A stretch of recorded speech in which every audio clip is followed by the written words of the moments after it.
Muammar Gaddafi was one of the most controversial political leaders of the late 20th and early 21st centuries. He ruled Libya for more than 42 years, which made him one of the longest-serving leaders in modern history. During this time, he was seen very differently by different people. Some viewed him as a strong leader who improved living standards and defended Libya's independence, while others considered him a dictator who ruled through fear and repression. His life and leadership had a major impact not only on Libya, but also on Africa and international politics.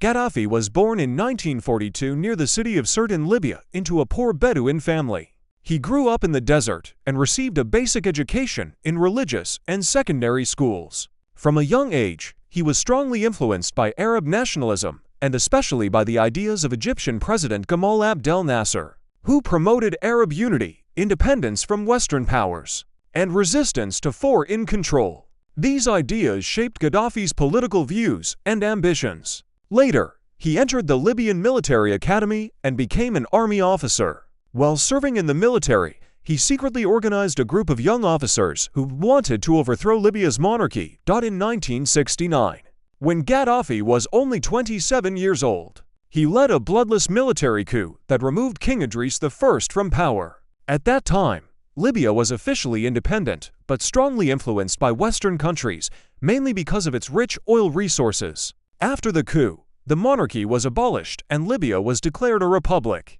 Although Gaddafi did not always hold official titles, such as president, he quickly became the most powerful person in the country. He presented himself as a revolutionary leader and later referred to himself as the brother leader.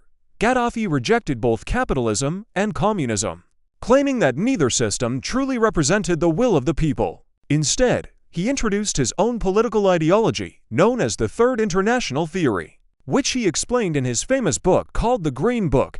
According to his ideas, traditional democracy was false because people only voted for representatives, political parties were harmful, and real power should belong directly to the people through local councils and committees. In theory, Libya was supposed to be a direct democracy.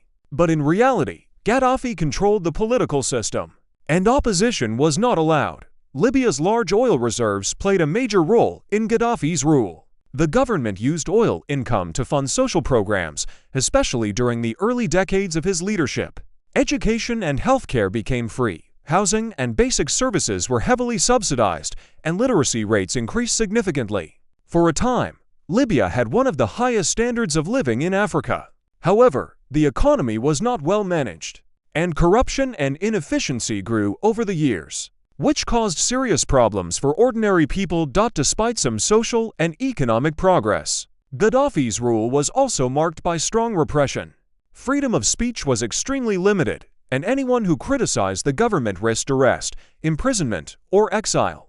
Political opposition was not tolerated, protests were banned, and the media was completely controlled by the state. Because of this, many international organizations accused Gaddafi of serious human rights violations. Gaddafi was also known for his unpredictable and aggressive foreign policy. He strongly opposed Western influence and tried to position himself as a leader of revolutionary and anti-imperialist movements. At different times, he supported various political and armed groups in Africa, the Middle East, and even Europe. His government had very tense relations with the United States and several European countries. In the 1980s, Libya was accused of supporting international terrorism, which led to economic sanctions and military confrontation. One of the most serious events was the Lockerbie bombing in 1988, in which 270 people were killed. Although Gaddafi denied personal responsibility, Libya later accepted responsibility as a state. In the early 2000s, Gaddafi began to change his approach toward the international community. He accepted responsibility for past actions, abandoned Libya's weapons programs, and improved relations with Western countries. As a result, international sanctions were lifted, and Libya returned to global politics. However, inside the country, political freedoms remained very limited, and dissatisfaction with his rule continued to grow. In 2011, the Arab Spring reached Libya. Protests against Gaddafi's rule began, inspired by uprisings in other Arab countries. What started as peaceful demonstrations quickly turned into a civil war. Gaddafi refused to resign and used force to remain in power, which led to international intervention, including NATO airstrikes aimed at protecting civilians. In October 2011, Gaddafi was captured and killed by rebel forces near his hometown of Sirte, bringing an end to his 42-year rule. Gaddafi's legacy remains deeply divided. Some people remember him as a leader who improved social conditions, strengthened national independence, and promoted African unity. Others see him as a dictator who destroyed political institutions, violated human rights, and left Libya unprepared for life without his rule. After his death, Libya faced years of instability, conflict, and political division, which has caused many people to look back on Gaddafi's time in power with mixed emotions. Understanding his life and leadership helps explain how long-term authoritarian rule can shape a country's history and influence its future.